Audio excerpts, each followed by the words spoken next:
How are you, Danny? I'm good, Joe. How are you? I'm good. I believe this is stage three. Stage 3, yes. Stage three. So by now we've kind of, we've got two stages under our belts. Was on the top. Some of the nervousness is gone. We're probably on. But everyone still thinks they can win. Do have a little some theme music that I was going to introduce, or at least run by you. Oh, that sounds amazing. Yeah, Do we own it? Is it? Yeah, it's ours. original, I've or- commissioned it. Oh, Yeah, you've been doing stuff. I'm always working on this thing. I literally haven't done anything since last time. No, I don't want you to. I don't expect you to do a whole bunch. Keep it real. And I have a nephew who is a beat maker. I believe that's what he, I believe that's what he calls himself. A beat maker. Mm-hmm. He makes beats. He makes beats. That's what the kids do these days. They No connection to Beats by Dre. well, maybe a loose connection in the hip hop and Cultural, a general. cultural thing. Yeah. So this is your cousin, Nephew. nephew, and where is Nephew. he? He lives in Oak Lawn, your former hometown. Yeah, cool things happening in Beautiful Oak beautiful. Like there are now beat makers living in Oak Lawn. How old is this kid? What's his name? Xavier. Xavier. How old is he? Xavier. He is 21. Okay. I should know how old my nephew is, but yeah, young 20s, 21, 22. Is he doing this like full time? Does he have a passion? Does he want to do this as like his career? Like, or is it a hobby or what is it? It's a hobby. Okay. It's a hobby. He studied at Saint Xavier. Xavier went to St. Xavier. Yeah. Well, as you know, fine institution of learning, and they're on the south side of Chicago, southwest Beautiful. suburbs of Chicago. Just near Brother Rice. Mm-hmm. Yeah, right in that. Brother Macaulay. Yeah, Brother Rice boys are nice boys. That's right. Who play with Fisher Price toys. Oh, that's a good one. Yes, that's. You know who went to Brother Rice? Famous alum? No, I'll give you a hint. Step Brothers. John C. Riley. Yes, that's right. He's a former Market Park. He grew up in that area, in the Yep. whole southwest side of Chicago. Yep. Yeah, I did know. I do know that. And went yeah. to Brother Rice, I do believe. Really? Yep. Well, in Brother Rice, one of their sister schools was Mother Macaulay It's a right next sister- door. Is that right next door? Yes. Was Mother Macaulay right Yep. next door? It's like literally a couple blocks. You could see it from like either property. Yeah, and that's Jenny McCarthy, right? Didn't she go to? I believe she went I to. think you're right. I think Jenny. I know she's from that area. That's so funny. And those. Noted And it's funny. anti-vaxxer, right? Oh, is she? I Yes. didn't. Well, I don't know with the COVID. I don't know that she's an anti-vaxxer, but back when it was cool to be an anti-vaxxer, Danny, Oh, pretty right. crazy. Yes. Rogues. It was like Good for those folks. they were only worried about childhood issues and I'm like fully vaccinated. I autism feel like and things maybe like that. I'd be called a sheeple or something. Mm-hmm. But wait, so John C. Riley and McCarthy. Jenny McCarthy, yeah, So they're in some ways they're kind of similar. Southsiders. Just like like their personas, Mm-hmm. like their. I don't know. Yeah, it's like I can almost see them being like brother and sister or relatives or. They could play brother and sister in a so movie. Funny. Yeah, I think it has a lot to do with the South Side upbringing.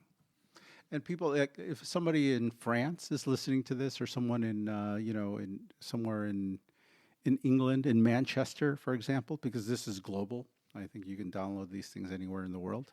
They're like, what are these two talking? What is this podcast about? I thought it was about cycling, but it's much more. Oh, than it's cycling. It's we way can, much more. We can drift. It is so much more.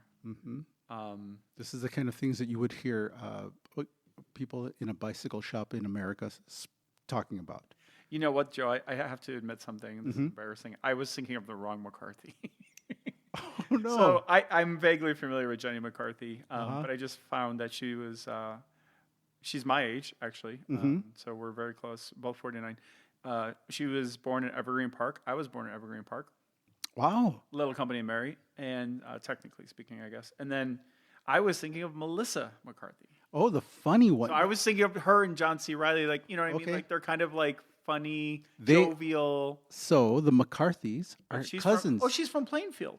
They're cousins. Melissa McCarthy and Jenny Oh, McCarthy they are. cousins. Okay, see, I don't keep up with this kind of stuff. I feel okay.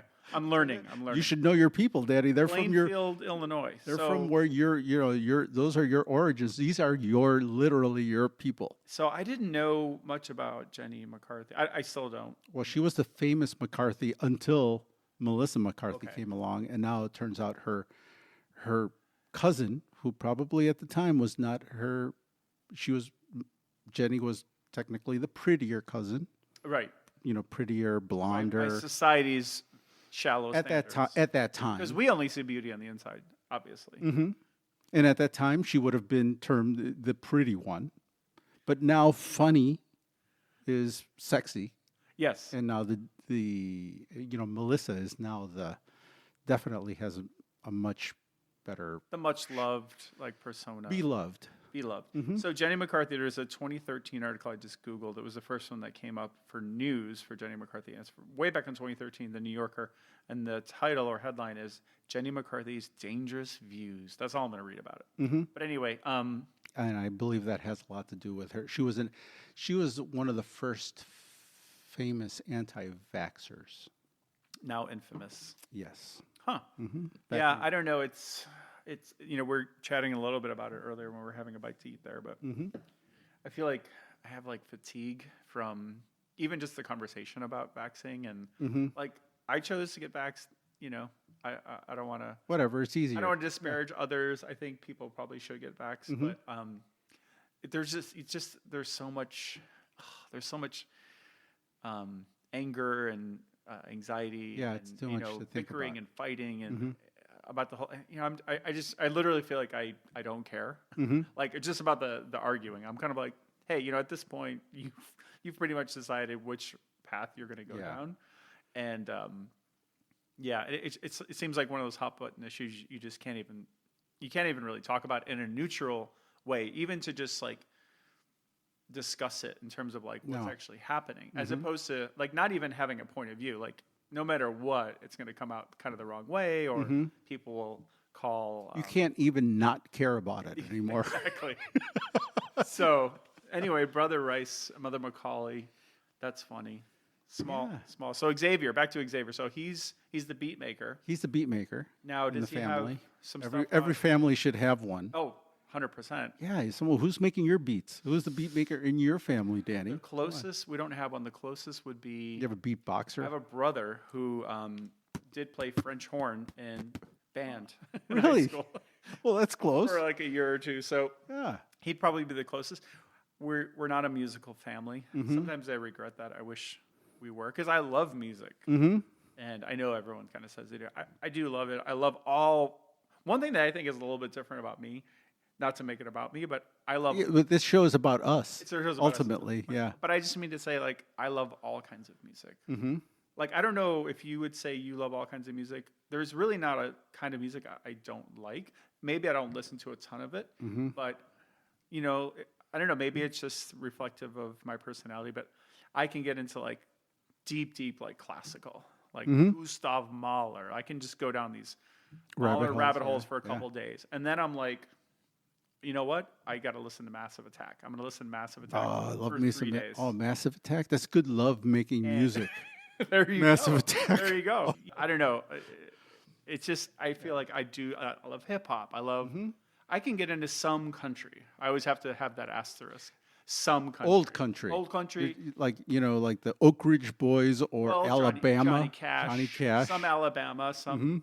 No, I Elvira. I think it's some. Even John Denver. Some of it's just kind of fun. Well, and it's cool. everybody you've named is those. That's old school. That's what we knew as country. The new stuff, I gotta say, the new stuff. I know you say you love all kinds of music.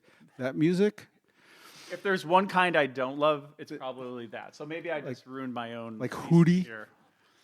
like the Hootie.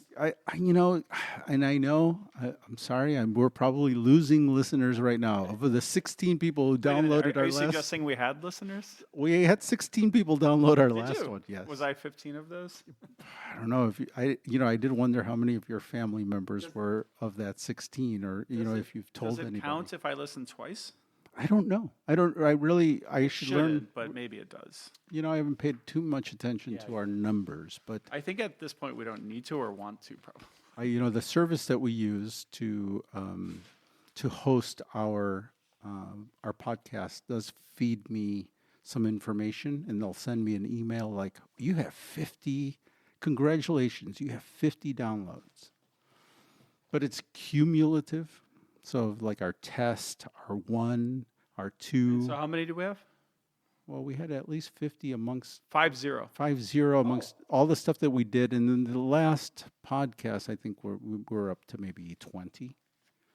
So there's somebody that we don't know that's for sure listening to this thing. I wonder if it's people who stumble upon an accident. Like, let's say they're looking for a cycling podcast, and like ours comes up in Spotify or something. I'm sure.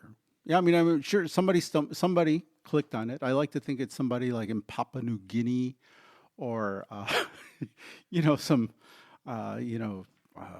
Kathmandu, or some little guy in Ethiopia who has his first phone and just loves bicycles. He's just like, I need to find Chicago guys who are in the Just bicycles, bike shops. shops. Liked our logo and just clicked on it, and he's listening to us and Someone who knows a lot about Jenny McCarthy. or learning about her for the first time. About her for the first time. I'm just amazed, like just dipping into all of her work, and is going to do a deep dive, and like, oh my God, and just learning about her, and all of her exploits. So not to dwell on it, because I said I kind of wouldn't, but obviously she's been anti-vax, if that's what she is, long before COVID. So Long before. What was she like? Was she buying into all the theories about like kids getting autism from vaccinations, Yeah, and things like that, or I believe was there a she- specific virus, or I'm not well versed on Which is Jenny good- McCarthy, which is a but good thing. I mean, I know that she was anti-vax before it was cool to be anti-vax. Yeah. And I believe it had something to do with autism in children, because it's easy enough to look up online, but I'm too lazy to do it. But I believe she had some sort of she may have been dealing with an autistic child. But yeah, interesting.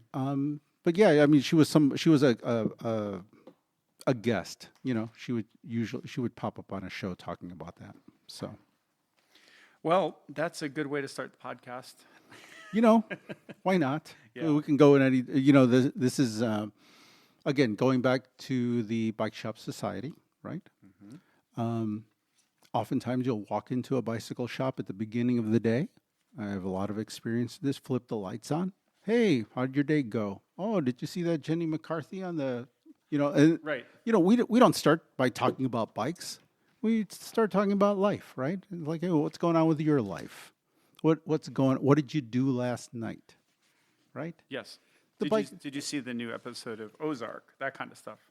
Yeah, I didn't, but that just kicked the No new. spoilers. Season 4 just appeared on my television set. Here, I was just sorry for being distracted there, but I just wanted to show you this photo because we just talked about it. Do you recognize anyone in there besides my potato head? I'm looking for you. Oh my God, you're at the back there. So that's me with Massive Attack. No way, a young The Massive. Roxy in Prague. That's the Mezzanine Tour '98. Really? Wow, that's a cool photo. How Yeah. did you sneak yourself backstage for So that? that's what I literally did. Is I did sneak my way into the Roxy, which I think it's fair to say. So I was after Peace Corps 95, 96, 97. I stayed in Czech Republic on my own. I had some teaching gigs, and I was in my mid-20s and going to clubs and that sort of thing. And so, Really? anyway, I was really into Massive Attack. When Mezzanine came out, I was like, I've never heard anything like this. Like, this Amazing, is so right? amazing. Trip hop. Oh, I know they don't love that title, but so I was into that. My friends, like, who I would hang out with, like, in those days, like, they were into it, and the Roxy was like one of the, I think it was probably the go-to club.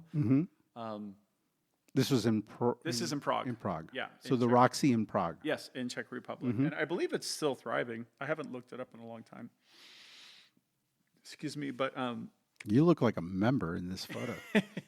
I'm flattered. You look like, Yeah, so maybe that's- like the keyboard so that's player. 3D, the singer. Uh-huh. That's a random person I met. And then that tall gentleman there is Mushroom. Was his handle. He was not. Which one is Banksy?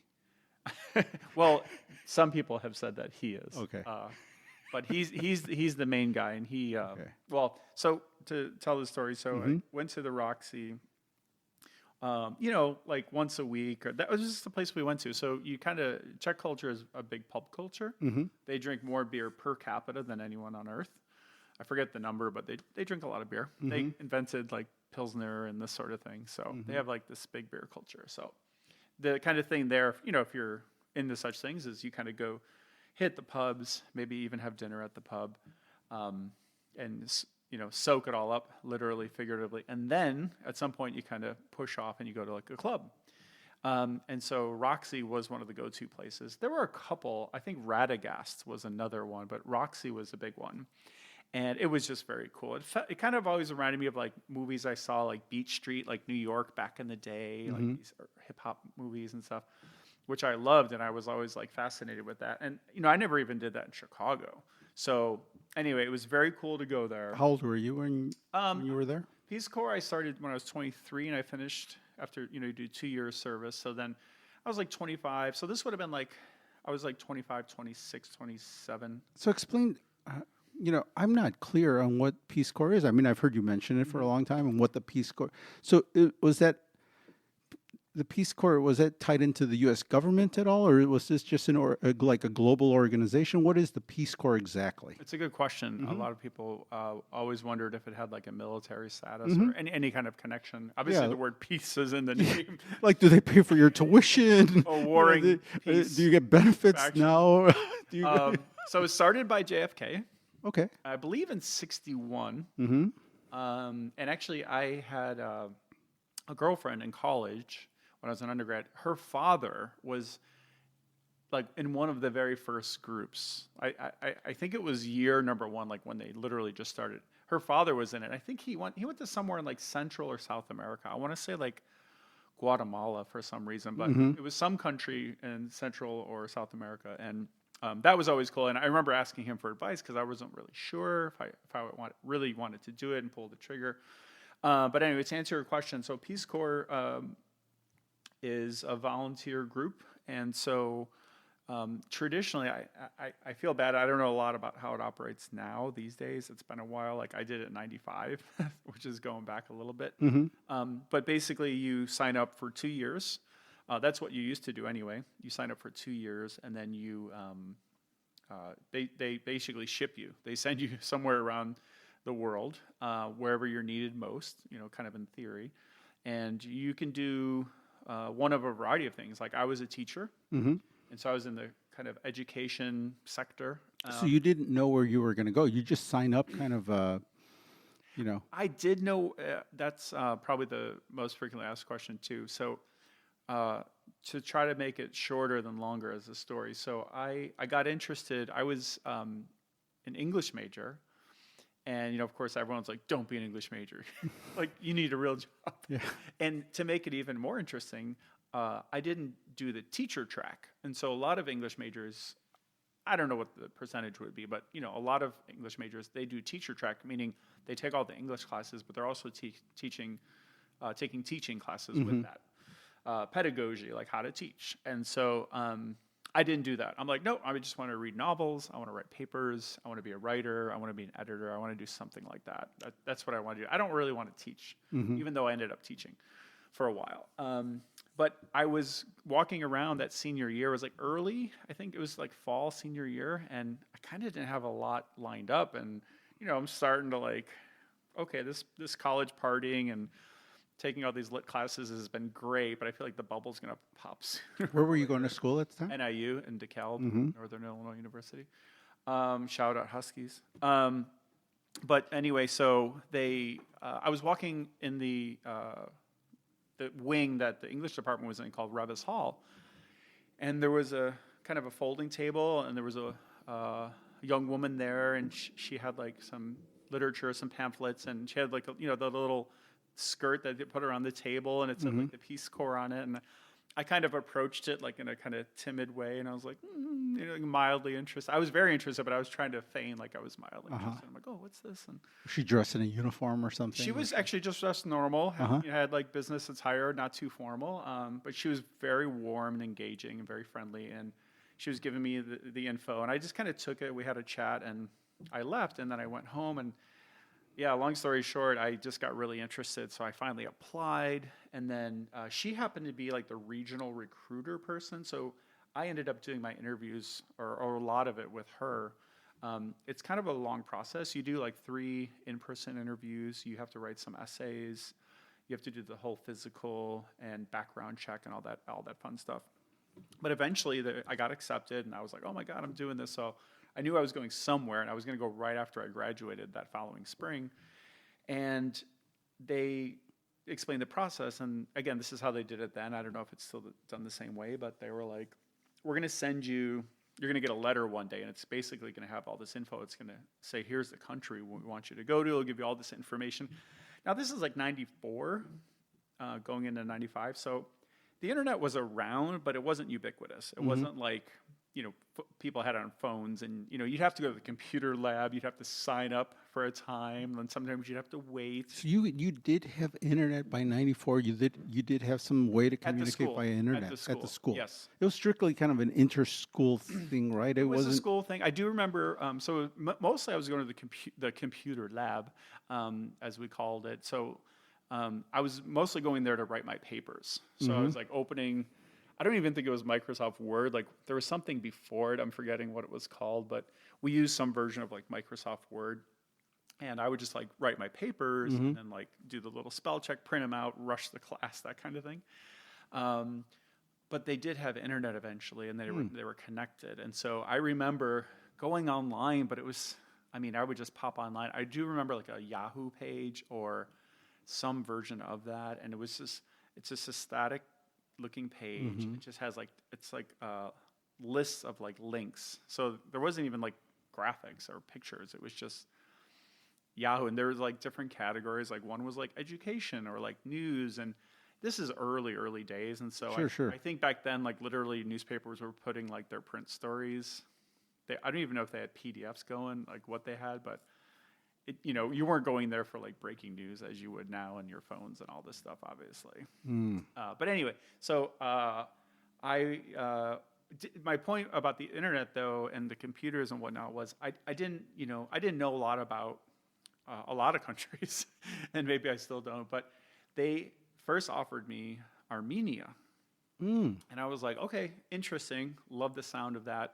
But I don't know anything about Armenia. And today, Kardashians, yeah, you could, you could have been. You could have been early on that. Oh man, I could have been. I could have been like. Yeah, you could have been married to like young Kim K. Right. That would probably bring in some listeners for our little podcast. Oh come on, we'd be #1 right now. You kidding me?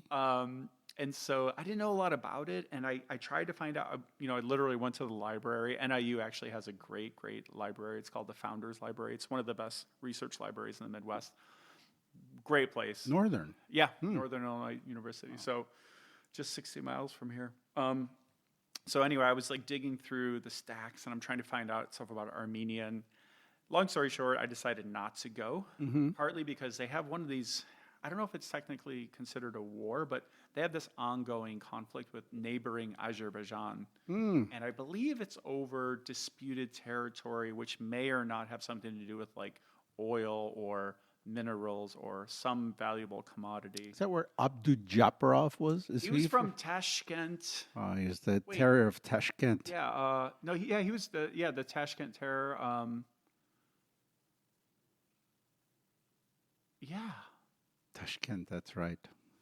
Abdujaparov. I remember Abdujaparov? This isn't boasting, but I'm actually connected with him on LinkedIn. No way, really? Yeah, because he had this. I was just trying to think where I kind of had that connection. He was mad. He was a Cavendish before there was a Cavendish. Remember the crazy crash on the Shams? Yeah. So no, Tashkent is capital of Uzbekistan. So in the same part of the world-ish, but anyway. So I didn't know a lot about Armenia, and I understood that sometimes they had grid issues or whatever, and like the capital even would go without power sometimes daily, and this like ongoing conflict with Azerbaijan. I think it was very contained, but I was just like, I wasn't feeling it. And, I was probably a little scared. You wanted to do Peace Corps, but not that hardcore. Well, Peace Corps, medium core. You wanted to I want to do some sort of core. No. You know what? I'm with you. But But it's like at some point you're just like, nah, man. I need a little power.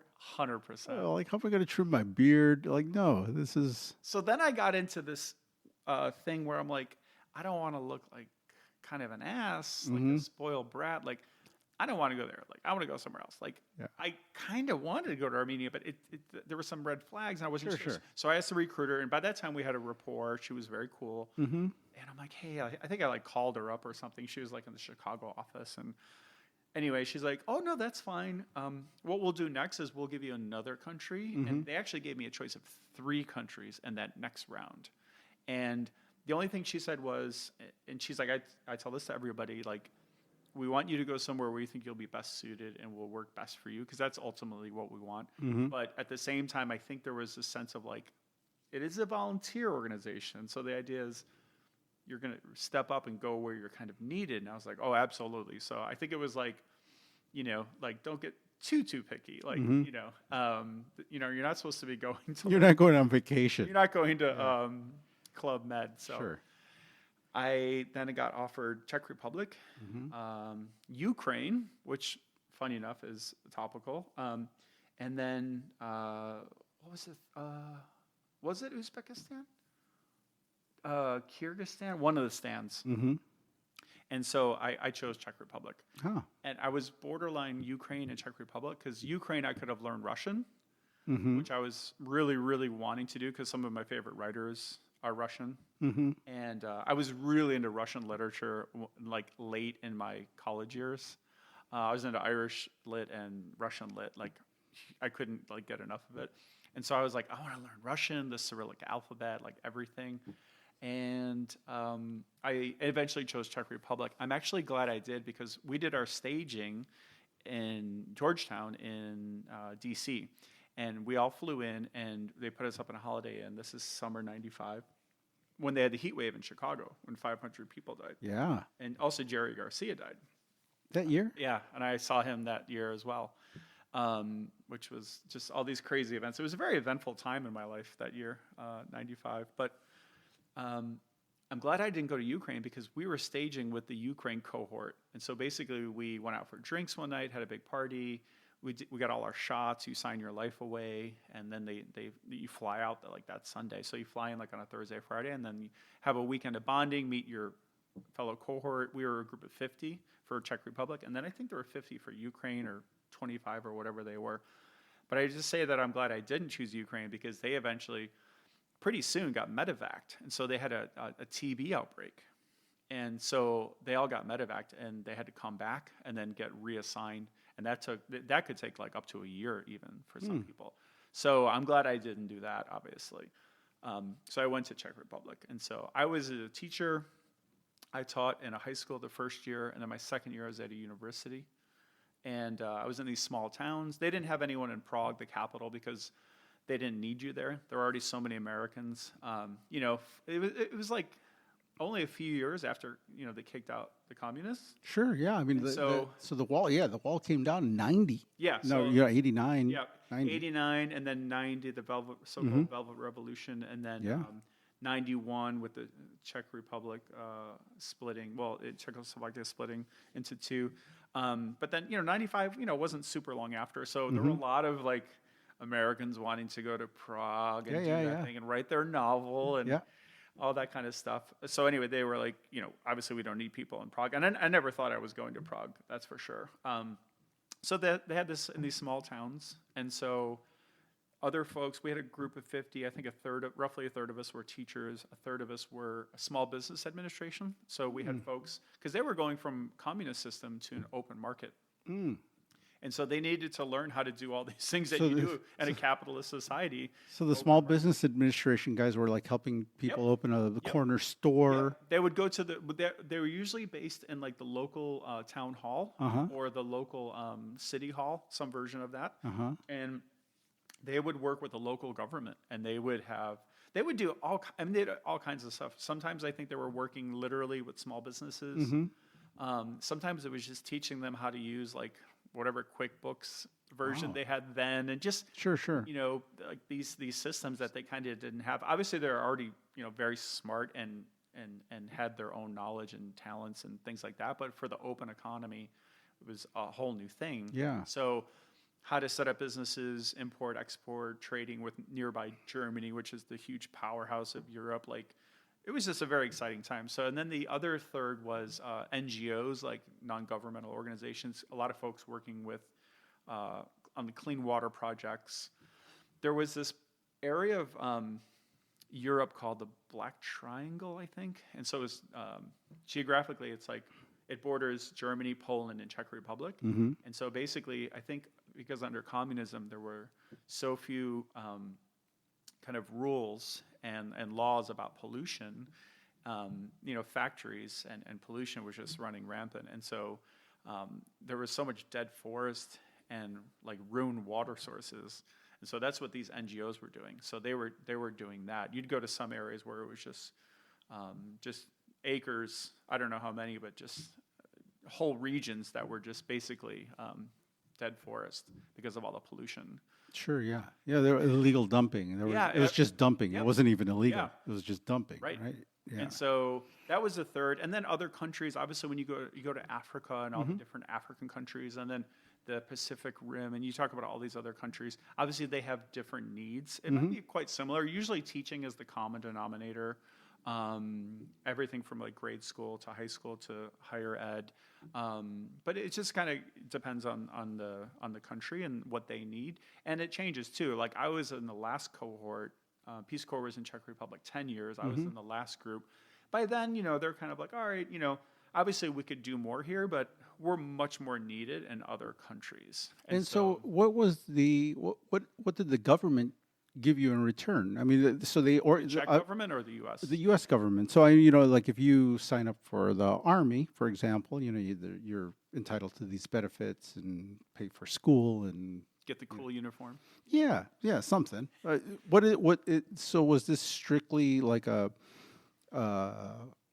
organization to do good, or did they reciprocate with some benefits? Or I mean, like right now, do you benefit from having been part of the Peace Corps, or is it just a lot of cool stories and you got to spend some time there on the American dime? It's probably obvious, but I did it so that one day on a podcast I did have something to talk about. Well, you know, good story. There you go. So check. Checkmate. And were they so they were paying your way there, or were they you know, paying for your apartment there, or giving you a stipend or something? What they did, and it does vary by country program, because you can have wildly different needs. You might need more money to live in Czech Republic than you would in Mozambique. You know, just so it's definitely very country and program specific. But and again, we're looking back many years, but at that time, what they did for us is, so first of all, you sign up. It has nothing to do with any, you know, it's nothing militaristic, and it's a U.S. you know, government organization. But it's all about just going and being like a volunteer and volunteering your services for those different things I already talked about. And so what they do is they ask you to commit to a 2-year tour, which at the time was that was like the norm. That's what you did, like a 2-year tour. They discourage shorter tours. I don't even know if they were available maybe for certain programs, but. And then you could extend to like a third, fourth, into a 5th year even. I think that was the max. So they asked you to do a 2-year tour, and there are like some good reasons for that. You can go home anytime. So it's really just like they want to make sure you're committed and that you're really into this. Like you would be going AWOL, for example. Or after like 3 months, you're like, okay, this was cool, but I'm done. It's like, no, this is like, there is a honeymoon phase for everything, and including the Peace Corps. And after a while, there are different challenges that set in, including sometimes isolation, because a lot of times you are isolated culturally, linguistically, geographically. So there's other stuff to say about that. But 2-year commitment. I did a 2-year tour, and I stayed in country to use the parlance of like Czech Peace Corps. So I didn't fly home, which is actually funny because I didn't really have the money to fly home. It wasn't like I was just trying to be some noble soul. It was more just like, yeah, I don't really have the money to fly home. That would be like really expensive on a Czech salary. So they don't allow you to jump like on a transport, like one of those right. big, like those planes that you're sitting in the back there with all the soldiers and the cool parachutes. Movies. Yeah, Having some rations. yeah, you and Hey, Danny, we're over O'Hare. Time to jump. yeah. No, so but I did 2-year tour, and then they provide you with a place to stay, accommodation, basically room and board. And so my first year I was set up, and they did this pretty much for everyone in the group. So some people like stayed in dormitories. I did my second year. I was at the local university teaching, and so I stayed in the dorm with like the students, and I was like in the teacher wing, But the first year I was in a small town at a high school, and I lived at the back of a house. So this elderly couple had the front part of the house, and they renovated like the back of their house to be like a little apartment they would rent for like extra income. They were the sweetest, nicest people. They didn't speak a word of English. I spoke probably 5 words of Czech my first little time there, my first few weeks. So that was really fun. But yeah, the Peace Corps paid for that. And then they give you a stipend. Okay. And so the stipend at first, I can't remember what it was. I want to say it was like $200 US per month, or it might have been $250. But eventually, after like a year, they raised it to $300, which felt like a lot of money. So this is $95. This is $300 US dollars. They had you open a local bank account. Okay. And it was you can have a check account and you can have a US dollar account. And so they would wire the money from DC every month, and you would have your $300 there. And then you could take it out in Czech crowns or in US dollars. I almost always took it out in Czech crowns, unless I was traveling like to Germany or something. So you got $300. Now at the time there, I mean, it didn't feel like a lot of money. And obviously that's not really the point of the Peace Corps, but I felt like very comfortable. I wasn't able to go out and buy like clothes and things like that, because stuff like that was expensive, especially if you were trying to get like Levi's from the West. Oh yeah, Levi's in Europe at that time, Yeah. $100 plus. You weren't just running out to a Gap. I supported myself selling used Levi's. There you go. And this was in Spain in Oh, 1990. Yeah, wow. for a little while. Yeah, Well, we while got I to was talk racing about bikes. that. Yeah. I want to hear about that. Yep. I remember my parents doing that when they went to Ireland. They would bring big suitcases just filled with brand new like leather jackets. Not super fancy ones, just like a nice leather jacket, tons of jeans, Yep. and it was for all my cousins. And so they loved when the Yanks came over. Oh, levies in Yes, Spain. levies. Levies. I would sell levies. So they gave you $300, which at the time I was very comfortable. And so, and I didn't have to pay rent because that was part of the deal. And so the Peace Corps, the government paid the elderly couple. They paid them every month for a volunteer to live there. And like there was a volunteer in the same digs before me, and then there would have been one after had that not been the last group. And so the stipend was great. I was young and just out of college, and so I had a little bit of student loan debt and stuff like that. So I didn't really even have much money. I probably had a few $100s or something like when I went there, but you didn't really need it. Like I actually think I came back with the same amount that I went with. So I kind of broke even. Sure. But here's the thing though. They give you what's called a readjustment allowance. And at the time it was a check for $7,500 US. When you got which home. at the time seemed like 70,000. Yeah, $7,500 back in those Yep. days. I mean, that was like The idea was it you helps could almost buy a car. That's the thing. Yeah, The yeah. idea was like it'll help you New get an car. apartment. It'll set you up for like several months depending on how you spend your money. And by the time you come out of the Peace Corps, you can make your money go long. Yeah, yeah. Readjust. So Readjustment allowance. Yep. wow. I don't know what it is now, but at the time it was. They told us it was 5, but by the time we were done, it had gone up to like 7 or 7,500. That's a good amount of money when you're 23, It's a good 24 years old, 25 Especially years after old. the Yeah. Peace Corps, because Yeah. you're used to living. Again, we were comfortable, but You weren't like, I probably had 2 pairs of shoes in 2 years. Did you go back to live at home, or when you first got back, or did you actually go straight and get an apartment? I went to Nice. You went straight to Nice. No, I came to Chicago, and You're like, man, this is I worked small at, potatoes for I me. worked in Central Blacktop in Summit.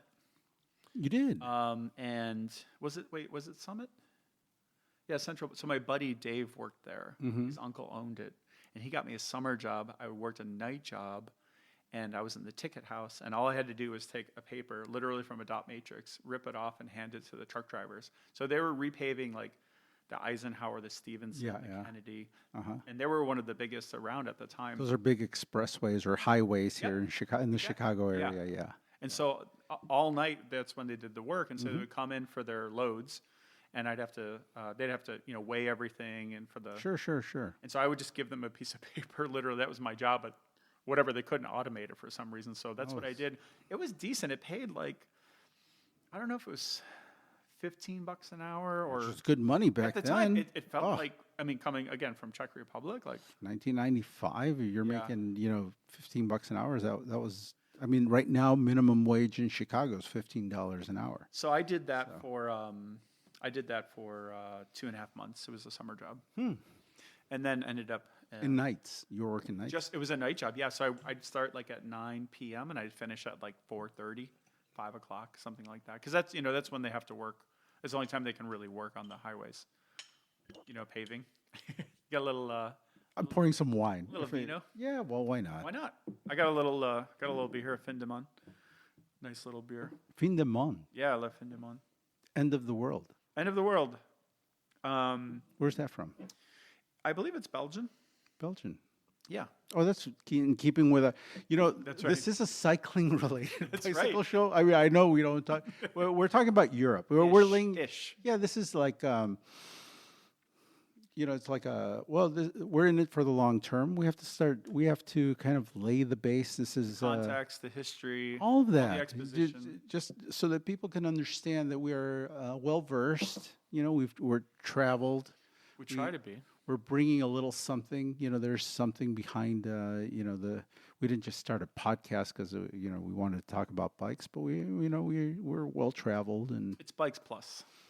Oh, for sure. Well, I think any good bike shop, bikes are a given, and we talk about bikes, and we have to talk about bikes we love bikes. It's a bicycle shop. We love bikes. Yeah, it's just built in. It's baked in. Yeah, but it's a whole lot more. I mean, the good bike shops. I've only worked at good bike shops, and they've always gone very deep. Whether it be, whether it be world politics. I mean, there was always the guy who wanted to talk about politics. There was a guy. There was every bike shop that I've worked at, Danny. Every good shop, there's always been an audio file. Oh. Always an audio file. That's cool. Yeah. Yep. There's always been someone I think the bike business, the bike business in a good bike shop, it's guys that like gear. Yeah. Bikes are gear. You like that stuff. And so it usually doesn't end at bikes. Right. It usually applies to the rest of your life. Yes. So yeah, you're into bikes, but it usually means that you're into other stuff too, whether it be fishing gear or watches, technology, something else. It's not necessarily limited to bikes. I think the bad bike shops, it's just bikes. Yes.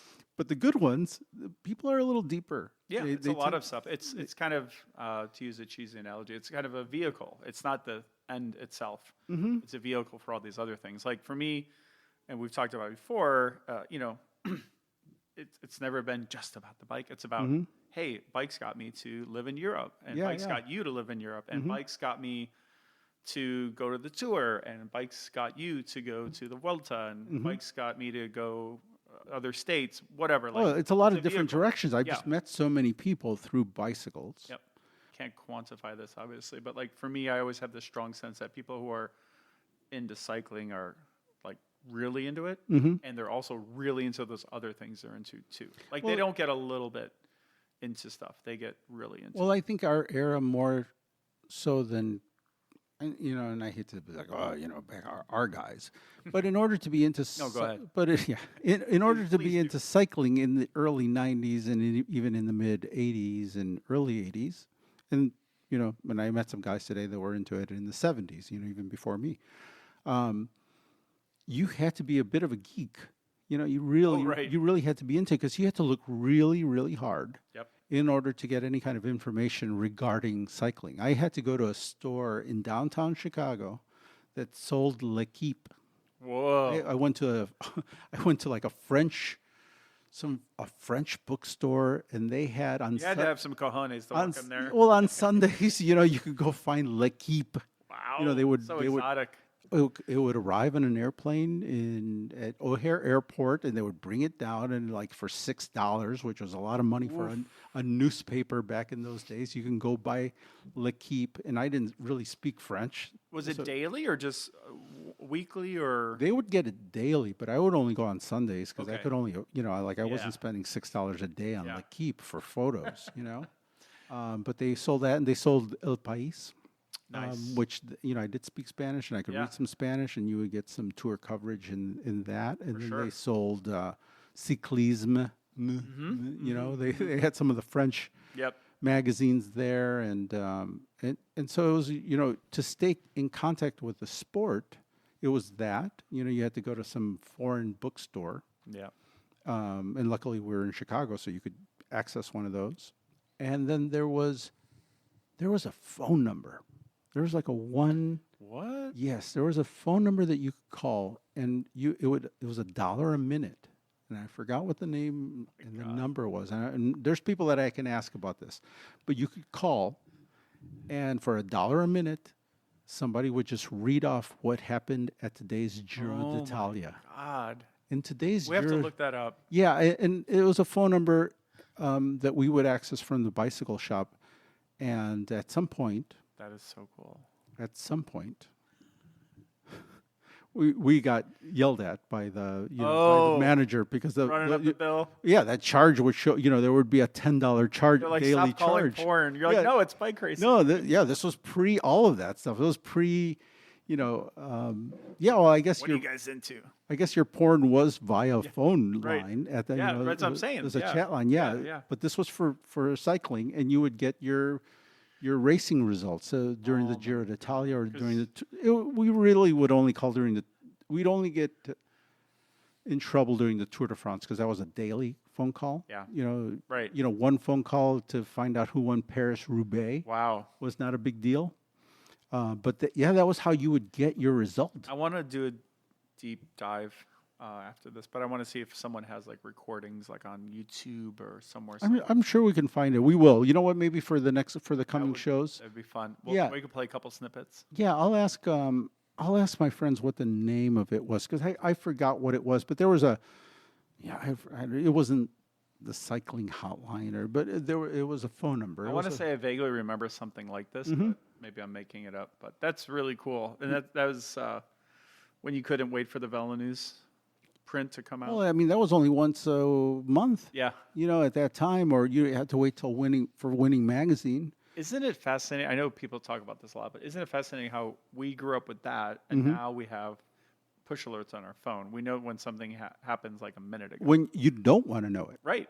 It's Or obviously watch it live on your phone, obviously too. But yeah, but went you from actually that you to have this. you actually have to hide from the result Well, because now you want to watch it. It's like you don't want to spoil it. You don't want to spoil it so that Right. you can watch it and react to it when you watch it, as opposed to knowing the result Right. going in. yeah, you don't want to know. Well, when I was doing cycling journalism, especially like when I did social media for Peloton Mag for a couple of years. I just you see all the comments. I And should have you do social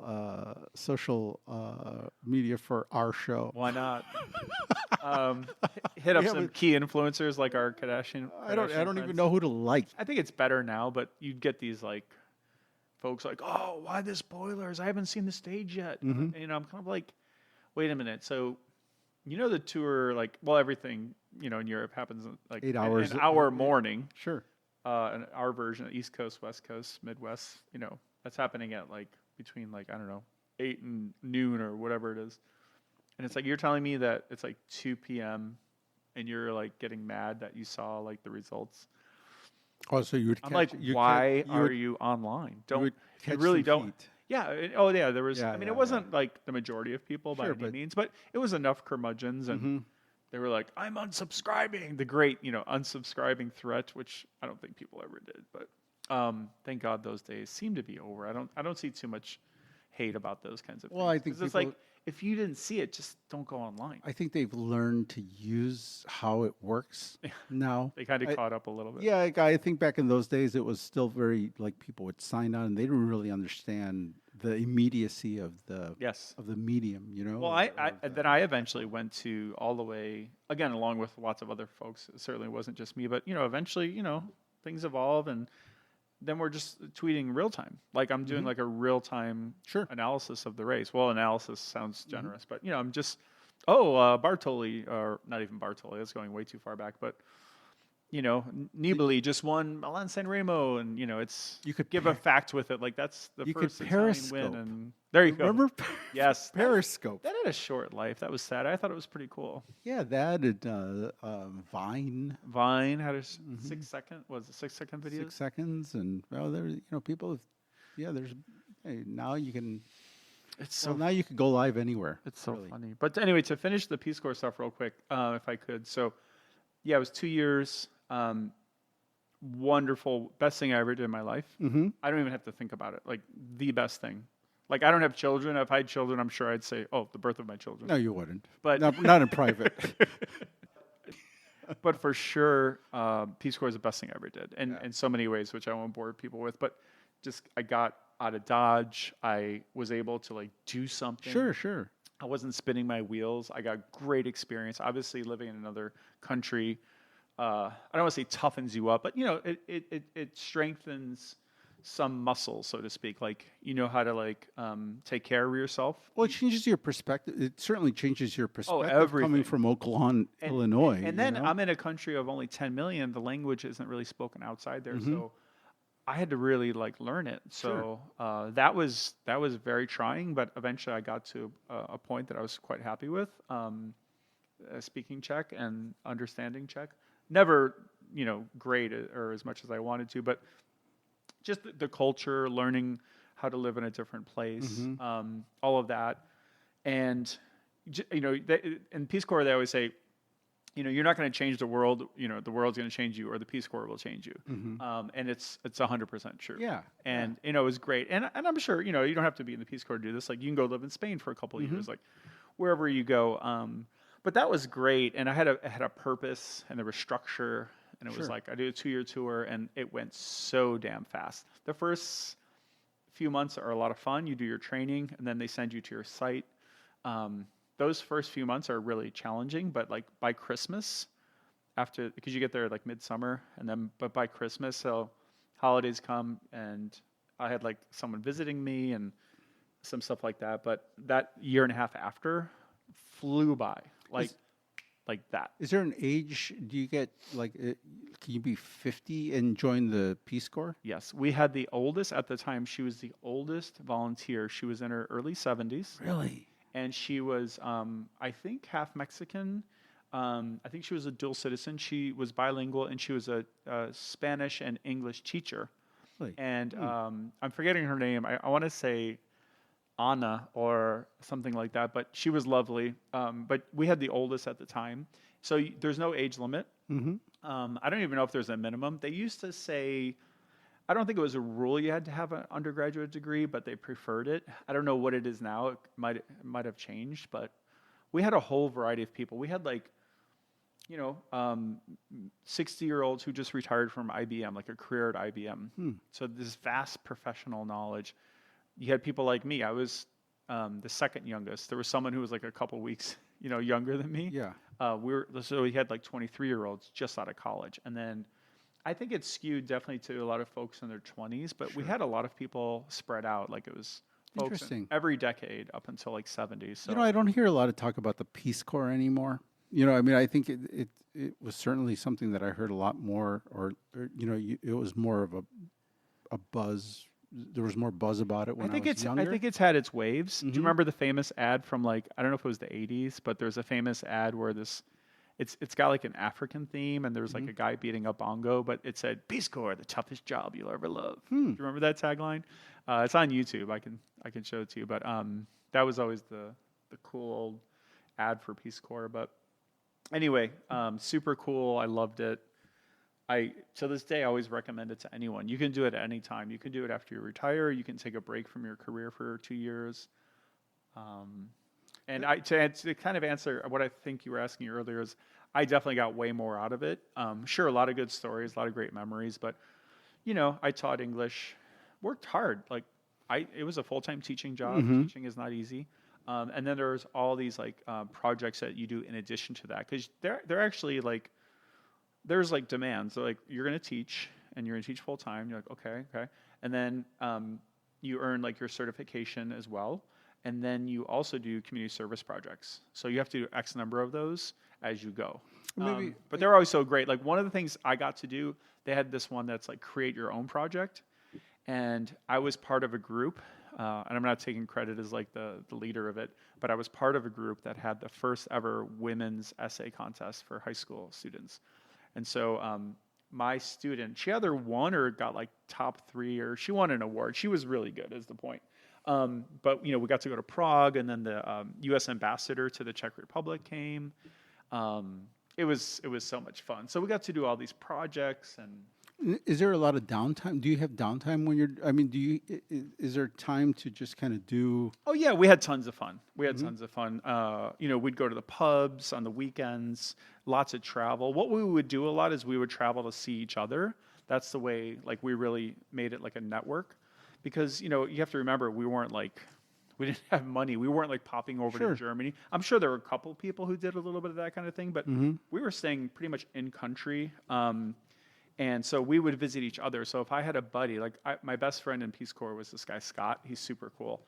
He was at the very edge of Czech Republic near Poland. And so I would visit him there and he would visit me. We'd get up and have like poker games with the other Peace Corps volunteers and the locals. We'd get together for like Thanksgiving and Christmas. Remember we were there like 2 years, right? Sure. So, but no, we had tons of fun. Trust me, there was no shortage of that. But we worked hard, played hard. We should get somebody in from the, at some point we should, I think our plan at some point with this podcast is to, we know how it works. We will have a guest. Oh, yeah. Once we're good enough, once we figure out what exactly we're doing here. Well, I want to do it strategically. It's funny you said that. I was actually just thinking today, I was like, because, I think it's probably, I don't want to sound big-headed, but I think it would be easy-ish for us to get some like really interesting folks on. Yeah. So I don't think that's the challenge. I think it's just like, don't just do it because you can. Like, do it because it actually makes sense. Yeah. Like, I'd love to get someone who's just kind of really interesting and like newer voices too. Because like, I think folks in the industry, I do too, and there's nothing wrong with talking to them, and I'm sure it could be very engaging. But part of me too would also like to this is a new thing, so maybe think new ways about it. So maybe we can get someone who I hadn't really thought of talking to. Like, I know XYZ, I won't mention names. I know this guy, this guy, and they're great, but it's like, I've talked to them like 10 times. They're old and boring. Old and boring, like us. So we're trying to find new, cool people. Yeah, no. Yeah, I mean, yeah. Even though we're from a certain era and a certain age, I think part of this is also just to discover new things and to, I think I may have mentioned it that we come from an analog. We straddle the analog into the digital age. We went from cable shifting to electronic shifting. Cutting. Yeah. I mean, we kind of know we know both. Now worlds. we're like bored with Netflix. Yeah. Oh God. Yeah. Yeah. No, and I don't want to overstate it too much, but I have to say, I just feel whatever. Just so lucky to be born when we were, because I think it was great that we did grow up analog. Yeah, I mean, obviously we had a lot of technology that people didn't have before us, but sure. Atari. you know, we had textbooks, we had notebooks, we had trapper keepers, we had loose leaf paper, Oh yeah. and we wrote letters. When I was in Peace Corps, my mom has kept all the letters I wrote her. Yeah. She has 30-page letters that I wrote her. 30 30-page 30 letters, both sides. One So letter. we're talking about 60 sides. These aren't 30 letters. One These letter. is one letter 30. Wow, you had a lot to say, So that man. And kind of first- like in this podcast, Yes. you've pretty much hogged the first hour. God damn. And what did I tell you? I'm like, I Nothing. It's talk all too Peace much. Corps. We started with Massive Well, Attack, and see, somehow it see, turned I into.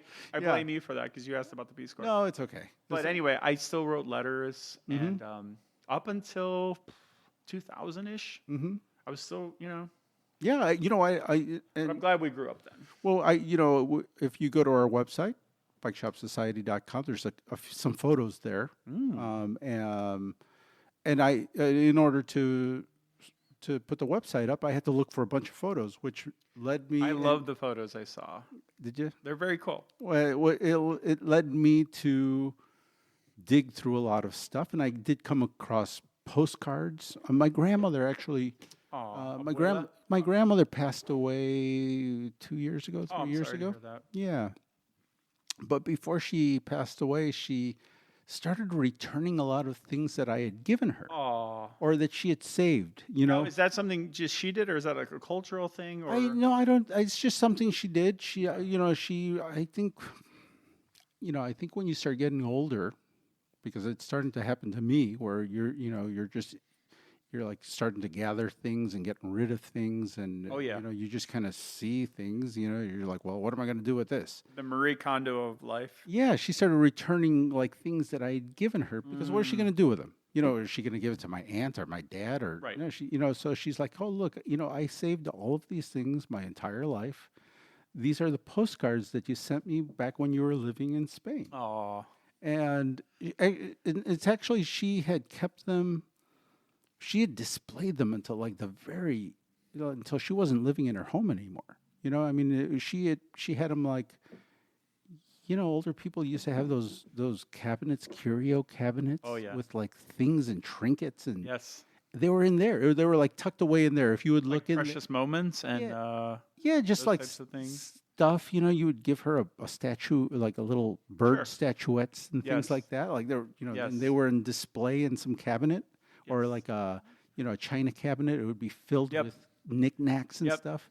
Well, scattered amongst the knickknacks were my postcards that I wrote her That when is I was so living in sweet. Spain. What was her name? Josephine. Josefina. Mm-hmm. Oh, that's so sweet. And It's really touching. yeah, and then one day I was over there and she gave me a box of little things and it included those postcards. She had some photos of me when I was in grammar school. Like I appeared in the local newspaper because I won some sort of art contest. Oh, cool. Yeah. Oh, a little Yeah. artistic Joe. Yes, and she returned. Like she gave me that. It was a local neighborhood What grammar news- school did you go to? It was Blessed Agnes at the time. It was called Blessed Agnes Where's that? Catholic School on. It's in Little Village in Chicago on Central Park, 26th and Central Park. Okay. It's still there. Now she is Saint Agnes. So Oh. before she was just blessed. Oh, Now she's an actual saint. actual saint. Mm-hmm. Canonized. Nice. Saint Agnes. And yeah, so I mean, I came across a bunch of that stuff recently. Just Yeah. what I was doing there, and It's kind of cool. Like you sent it to her from abroad. Mhm. She kept it and it was like something she could look at and read and meant a lot to her.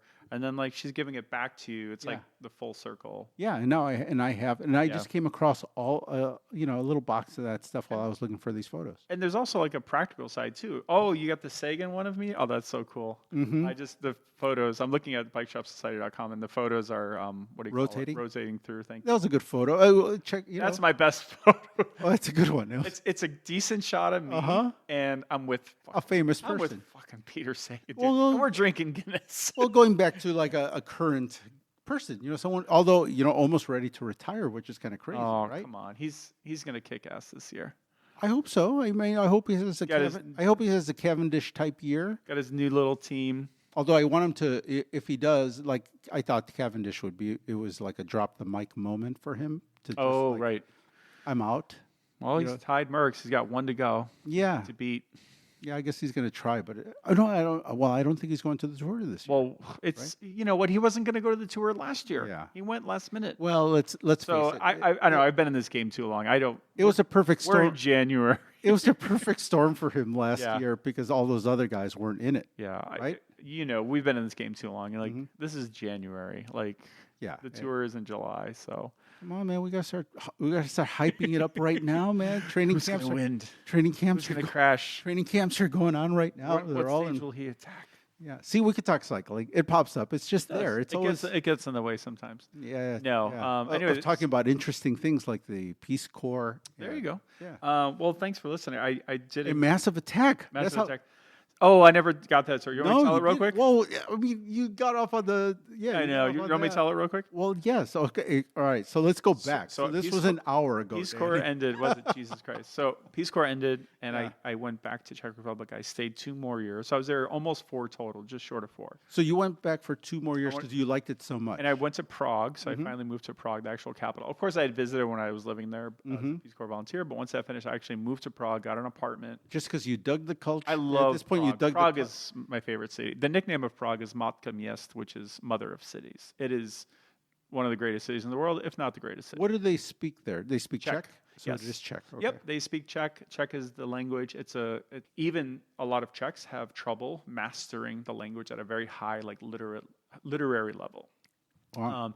because it is so difficult. So my point is like the stuff I learned, I memorized like phrases and like expressions. Mm-hmm. So I kind of learned it in a superficial way, if you want to put it that way. But anyway, I was in Czech Republic 2 years after. I taught for local like language schools, and had a lot of fun, and because I was very young, and so I was at the Roxy, and they had like so Massive Attack has a record label, their own record label, and they are really interested in developing like young artists.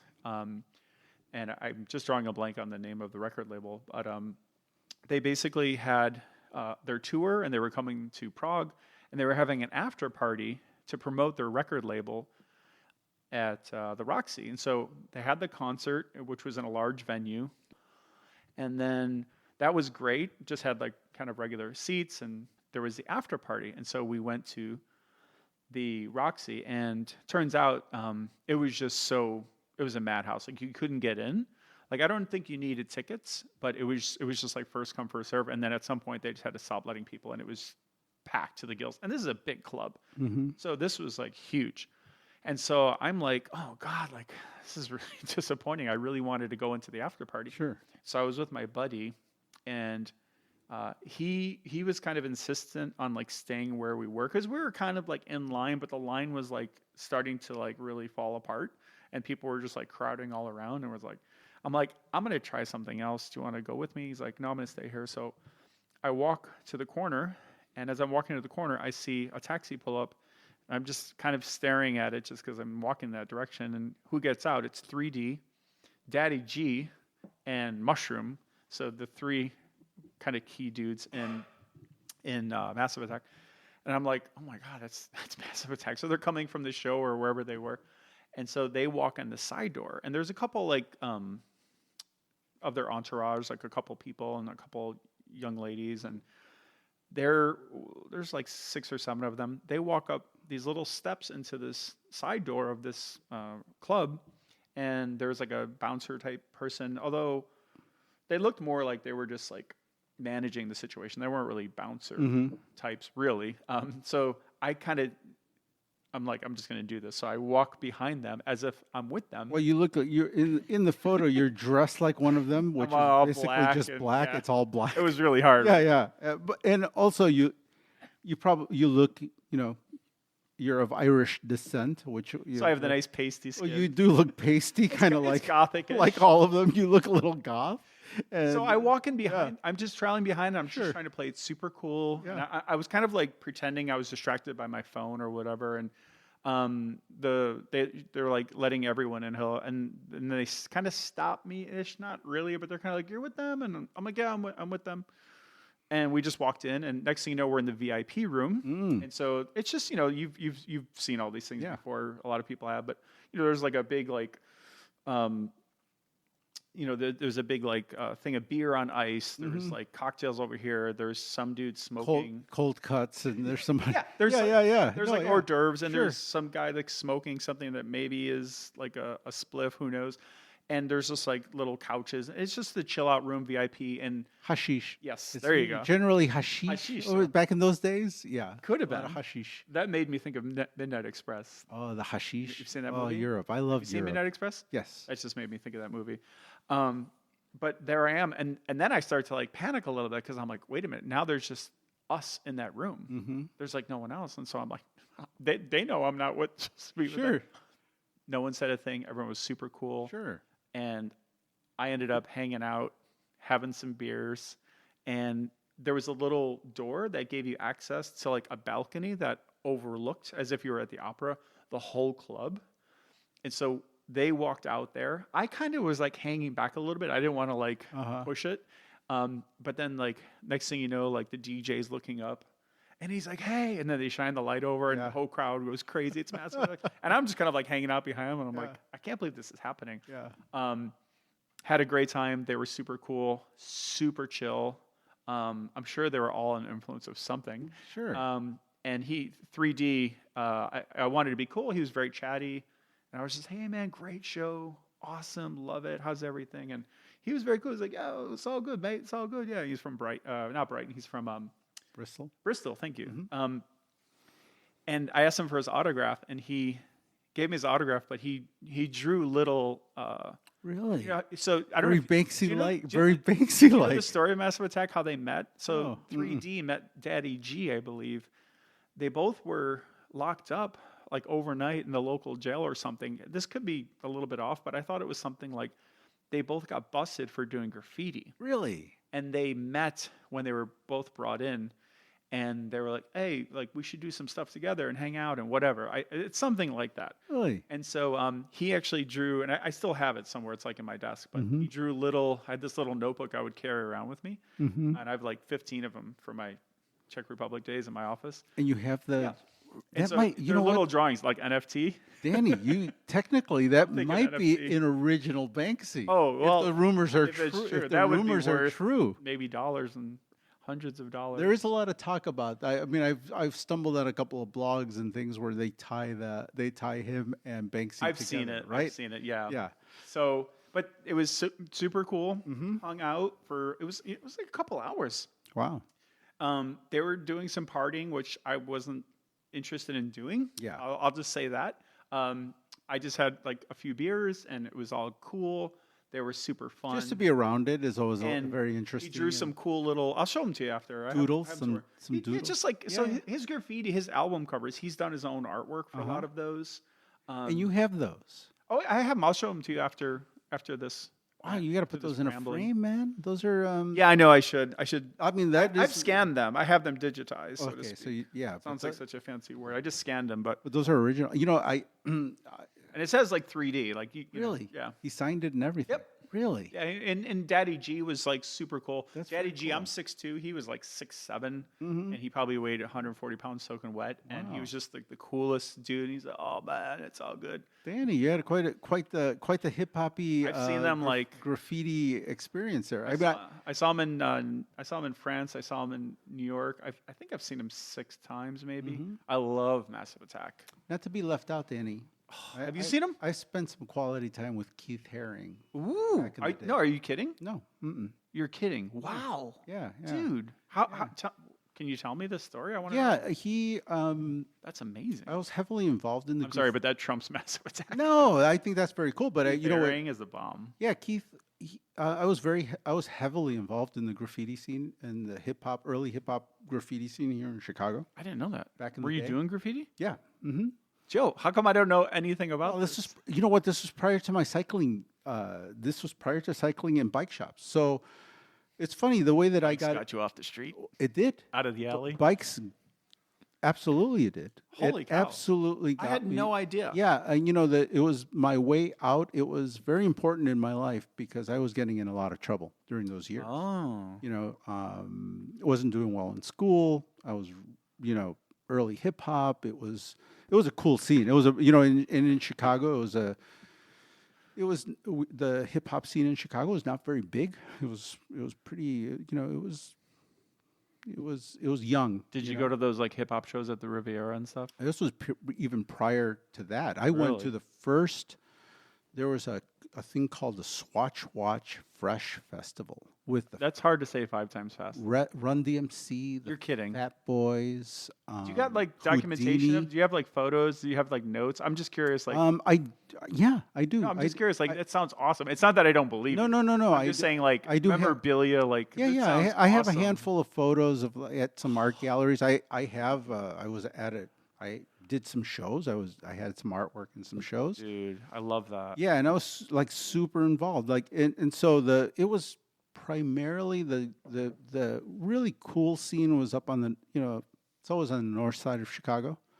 The south side and the southwest side was always kind of, as you know, kind of behind, you know, behind what was happening on the north side of A Chicago. little more progressive on the north. Definitely. And I think part of it's geographic too. The south side just feels so spread It was out. much to more me. blue collar. It's very spread out too. Very blue collar. Mm-hmm. And it's maybe more conservative in some ways. And segregated. Oh, it was super segregated. Super segregated. It's Yeah. it's one of the things I really don't like about Chicago is how segregated it is. In all of America, you know, Yeah. I mean, not just in Chicago, but in the United States, one of the most, especially at that time, one of Yes. the most segregated areas ever. So, 100%. so you weren't having a lot of, there wasn't a lot of intermingling between races and Just think how much was lost because of that too. yeah. Just one of those weird things to think about. Whereas up on the north side of Chicago, there were places like Rogers Park and Humboldt Park, Yep. and you know, so you had Puerto Ricans and Mexicans and Yeah. you know, blacks, and you know, you had a lot of different Sure. races kind of mixing, and so there was a lot more stuff going on. I mean, it's probably a bunch of things, but were they It was graffiti. music, graffiti? It was graffiti. Break. Okay. It was all. They do break dance as It was well. a little bit of everything. Okay. These crews were that I belonged to were they were graffiti and breakdancing, and then there was always one guy who did DJing. Yes. You know, there was always a guy or a Boombox. group of guys or somebody's brother. So there was, I mean, it wasn't such a sprawling scene where everything was spread out. You know, everyone kind of did a little bit of, you know, a lot of these crews had a little bit of everything going on in them. You know, Right. they had a music guy and Sure, a lot of talented people. It's like an artistic group in a way. Yeah. I mean, just people doing their thing, and that was actually one of the cool things about that whole period. Like, it was, just to throw it out there, but one of my favorite movies to this day is Beach Street. yeah, Beat Street was. Do you know how many times I've watched Beach Street? Like, probably 100. Like, my friends and I, we got into breakdancing a little bit. Yeah. Just a little tangent. Yeah. We got into breakdancing a little bit, and we're just like these white suburban boys. No, Beat Street was cool, man. Those were the New York Beach City. Street yeah. was. I couldn't tell you what an influence that was on us. Uh-huh. And I know later they had There was a break-in. Break-In, Electric Boogaloo. Yeah, I know, but Those, Beat Street those was were nothing. It was great to have more content, but Yeah. like Beach Street was the shit. well, the Beat Street was the New York City And Breakers. that's so much about that is the graffiti Yeah, and the trains Yeah. and all of that. I just had to say that because when you're talking about this, I'm like, wow, like what a great time that was, and all the music, obviously. But yeah. No, that was a pretty amazing time, and in Chicago, it was weird because we were heavily influenced by European electronic music. You know, like in breaking, you hear Tour de France, Kraftwerk. Kraftwerk. You know, that's I was just listening to Kraftwerk. I bought the vinyls.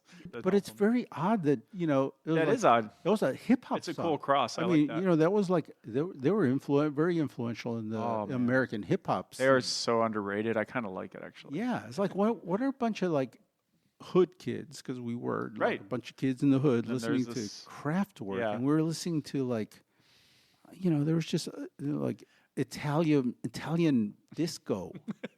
You know, like where did that come from? You know, That's awesome. and so that all kind of spawned out of the the disco scene, and there was house music was just starting. You know, like house music was born here in Chicago. So if you're listening to this outside of Chicago, house music was Yes. that all started here. Yes. All that stuff you're hearing in Ibiza, Oh, 100%. all the stuff you hear around the world right Yep. now, that all started here. Hell yeah, it did. and that all started when I was a little kid. I mean, when I was 14 years old. God. You know, even prior to that, because I was a little earlier. You know, there was guys that were older than me. You know, there were guys DJs in nightclubs. So if I was 14, those guys were in their 20s. They had already been doing it for a little while, but we were, you know, going to house parties and listening to that kind of music. Early hip hop was influenced a lot by that kind of stuff. Of course. You know, and graffiti was happening. There was this And- girl I knew growing up, and she was just a platonic friend. She was super cool. Her name is Maria, and my buddy Dave and I were friends with her. And so the three of us would drive down on Sunday nights, and we'd go to the, I don't know if it was the all ages show, or if we kind of snuck in a little bit, or whatever it was. But we'd go to the show at the Riviera, and it was the house night, like house music night, Riviera. And I want to say it was Sundays. And, you know, we couldn't like drink or anything, but we'd go and we would just dance our asses off. Yeah. We would sweat like nobody's business, just like you're at a wedding, like a really fun wedding. Oh yeah. And Your it shirt was all wet. house Yeah, music. yeah. And I know this was like later than the period you're talking about, but I always thought that was so effing cool and like exotic. Like, we're going to Chicago, we're going to the Riviera. This is before I went to all these shows later as like an older person, because I eventually saw like Ministry and Smashing Pumpkins and all these bands there. But like, this was like when we were even younger, and hip hop was just so cool. Honestly, you know, there'd be other white dudes there, but like Sure. we weren't a lot. we were the minority. Yeah. And it was just really cool. And everyone was awesome, and everyone was just dancing, and everyone had like their cool clothes on, and I was just like, Well, they, I didn't grow up with this in the suburbs. You Yeah. know, Oak Lawn. So Well, that was so. I'm talking to you about the mid '80s, early '80s, mid '80s, because you know my earliest memories of hip hop and breakdancing was very early '80s. I mean, I was like, mine, the time I was referring to was probably more mid '80s. I was still in grammar school, Yeah. you know, so Actually, late '80s. I was traveling from Little Village to Pilsen, and you know, those were a couple of neighborhoods here in Chicago, and that kind of led into. I mean, I guess I was involved in graffiti until the late '80s, That is wild. So you were spraying, mid late tagging. '80s. Yeah, all that. Oh yeah, Oh, yeah, man. heavily. When you, I mean, what was the kind of, what'd you do? Like when you wanted to go out and like, would you go out with a group and like tag trains or walls at night? Like what was Yeah, all what of was the MO? Like what would you? Yeah, Was the goal to go tag, or did it happen by? no. by, or- Sometimes it was, you know, I was just riding the bus home, Okay. but there was never a missed opportunity. Anytime you're on, But you carried cans with you. always a marker, shoe dye, spray Wow. paint. You know, there were times when you would go on bombing runs. Oh, So there were times that's like a spree. Like you're just doing a bunch. It was like, that's what we're doing tonight. We're taking a bunch of cans out. We're going out as a crew. We have lookouts. We're we're going to specifically go do a line or a train line or a bus line. Sometimes I would just ride the same line up and down, you know, half the day, and just make sure that I covered all the buses on that line. Like, Oh my God. you know, you would, you know, you'd start at the front of the bus and sit down and then lay your name there, you know, on the seat, on the back of the seat, and then you would go back a few more seats and work your way towards the back of the bus. And then when you got towards the back door, you'd hit it one more time, and then you get off the bus and you cross the street and catch the bus that was, you know, you'd kind of keep an eye open for a bus coming in the opposite direction. Right. And you're like, you'd get off and you run across the street. Yeah. And back then you had transfers, remember? Oh, transfers. Yeah, you get the little yellow ticket or whatever. Yeah, it you was. get a ticket, and so you'd have to ask the driver, "Can I have a transfer?" Please? yeah, you pay 10 cents extra or whatever, flip and it or whatever. you get 3 rides, 2 or Poke a 3 hole. rides. Yeah. And You try to milk that thing as long as you could. Oh, sometimes the Chad, the little hanging thing, wouldn't pop Hanging out, Chad. and you'd like kind of lick it back into place. And I just had a Gore Bush flashback when you said hanging Chad. yeah, so you wouldn't. But my question is, a couple of questions, but I want to hear. We never talked about the Keith Haring bit. I haven't forgotten. But, oh yeah. But the thing I want to know is, today, Mm-hmm. you're removed decades from that time. Mm-hmm. when you see graffiti, like what it's are your thoughts? I'm just I, curious. at that time in 1980. I mean, we're talking about 1982, 83. That was cutting edge.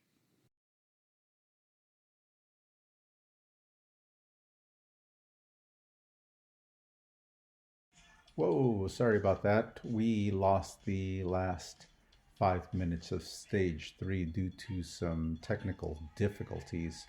Um, that's going to happen, and we can either um, try to edit it out and pretend like it didn't happen, or acknowledge it and let you know that we are in the process of putting a show together for you. There's a lot to learn. There's a lot of gear that we're getting familiar with. We're also getting familiar with working together. Danny and I have been friends for a very, very long time, over 20 years, and but this is the first time that we've put microphones in front of us and done something like this. And we're trying to work this out, and we're going to do that with you along. And I guarantee you, this show's going to get better as we go. And if you're listening to this right now, we really appreciate it. You can say you were here in the early days of the show, and nothing would make us happier than to know that you're out there listening. So send us an email, mail@bikeshopsociety.com. You can voicemail at 833 for my bike. That's 833 for my bike. Subscribe, do all of those things. Please let us know that you're out there, and we'll keep doing our thing. Appreciate it. Bye-bye.